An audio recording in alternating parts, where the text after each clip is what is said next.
Alright, good afternoon, everybody. Hope you're having a fantastic day. Today I got this email asking me to take a look at this data set. So first of all, I'm going to show you guys uh, how to incorporate in Excel. So they sent this to me in email, and when I pasted it, unfortunately, it pasted all in column A. So we're going to go ahead and fix that. We're going to highlight the column A. As you can see, all the information is there. We're going to go to the Data tab, split text to columns. This information has commas between each different piece of data, so we're going to pick comma delineated, comma as our delimiter, click apply, and amazingly, we now have our spreadsheet. We do need to clean it up a little bit still, so we're going to format it. We can first adjust the spacing. You can select all.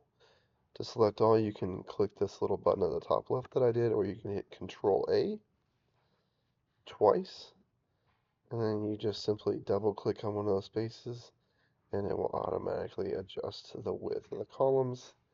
The other thing we need to do next is add a filter. To the filter, you go to the top to your ribbon bar. Up here, you go to filter and add filter.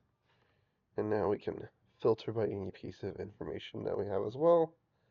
I would say the other thing I'd like to do personally is add some formatting to dollar amounts. So we can go home, and we can quickly add some dollar amount formatting there for English dollars. There we go. And now our dollars is in track as well. And so that is today's first video about how you look at everything. One more pro tip, I would add a total down here.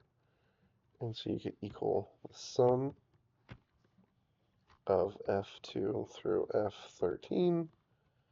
There's a million ways to calculate this quickly. You can add this and then quickly connect sum and click SUMIF and add that as well too, in case your boss might ask you for a quick down and dirty calculation of the figures.